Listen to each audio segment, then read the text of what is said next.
Kenapa Kiai Haji Hasyim Asy'ari mendirikan NU 31 Januari 1926? Karena merasa ketika Muhammadiyah sudah tampil 14 tahun sebelumnya, itu beliau melihat di NU itu nggak muncul-muncul ulamanya.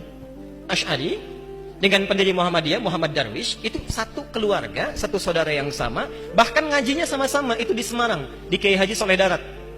Dia ada 3 orang, Muhammad Darwish, kemudian Hasyim Asy'ari, satu lagi itu kakek buyutnya Cak Nun, MH Ainun Najib.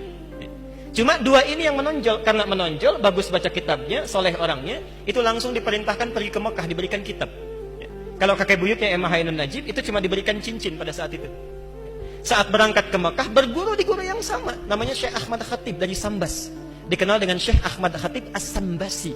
Nah, setelah dilihat-lihat sampai kembali ke Nusantara di masa yang sama, itu Masya Allah, ternyata keduanya punya visi yang sama, ya, tapi punya beda karakter. Yang satu senang praktek, ya, namanya Muhammad Darwish, lantas pulang diganti nanti menjadi Ahmad Dahlan.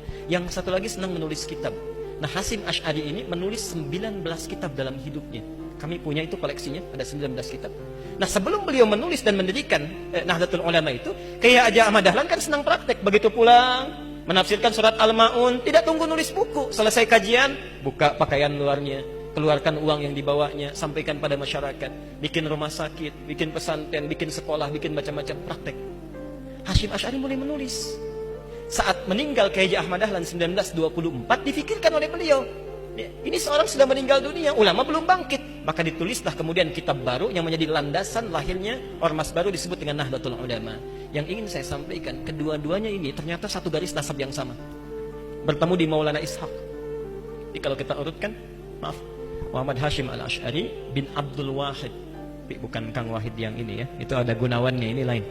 Bin Abdul Wahid bin Abdul Halim. Abdul Halim itu nama aslinya Pangeran Benawa, dikenal dengan Sultan Hadiwijaya, nama lainnya Joko Tingkir. Bin Abdullah bin Abdul Fattah bin Abdurrahman. Abdurrahman ini anaknya Sunan Giri, bukan Giri yang ini tapi ya. Nah, Sunan Giri ini anaknya siapa? Anaknya Maulana Ishaq. Nah, di Maulana Ishaq inilah nyambung nasabnya. Kiai Haji Ahmad Dahlan bin Kiai Haji Abu Bakar bin Kiai Haji Sulaiman bin Kiai Murtado bin Demang Jurang Juru Kapindo bin Demang Jurang Juru Sapisan bin Kiai Gerbek bin Maulana Ishaq. Siapa Maulana Ishaq ini? Maulana Ishaq ini adalah anaknya Ahmad Jumadil Kubra, ya, salah satu wali yang dari 9 yang datang dari Mesir, dari 9 wali itu. Ahmad Jumadil Kubra ini siapa? Ya, ini adalah salah satu wali yang punya 2 anak. Saya belum teruskan nasabnya. Anak pertamanya dibawa ke Nusantara, namanya Maulana Ishaq, melahirkan 2 ulama tadi. Anak keduanya lahir di Mesir, bernama Syarif Abdullah. Nah, nanti Syarif Abdullah inilah yang akan bertemu dengan salah satu anaknya Prabu Siliwangi. Ya. Prabu Siliwangi pamanah rasa menikah dengan Nyai Subang Larang, punya 3 anak. Anak pertama Walang Sungsang, lahir 1423. Anak keduanya Rara Santang, lahir 1426. Anak ketiganya Raja Sengara, lahir 1427. Nah, hajilah kemudian Walang Sungsang dan Rara Santang di Mekah bertemu dengan Syarif Abdullah. Walang Sungsang ganti nama jadi Abdullah Iman, Rara Santang ganti nama menjadi Syarifah Mudaim. Jatuh cinta Syarif Abdullah dengan Syarifah Mudaim, menikahlah, pulang ke Mesir, tinggal 20 tahun, melahirkan anak bernama Syarif Hidayatullah. Berguru pada Syekh Ibnu Athaillah As-Sakandari. Pulang, nengok kakek buyutnya, bertemu dengan Prabu Siliwangi. Saat itu tinggalnya ada di Lingkaran Jati, maka dikenallah dengan saat itu dengan nama Sunan Gunung Jati. Nah, baik Ahmad Dahlan ataupun Hasyim Asy'ari itu berada di satu garis yang sama, dari Ahmad Jumadil Kubra bin Ali Zainal Al-Kabir bin Ali Zainal Abidin, keturunannya dari Al-Husain, Husain anaknya Ali, Ali suami Fatimah, Fatimah putri Rasulullah sallallahu alaihi wasallam. Tapi sampai hari ini tidak pernah Ahmad Dahlan disebut dengan Habib. Itu enggak ada.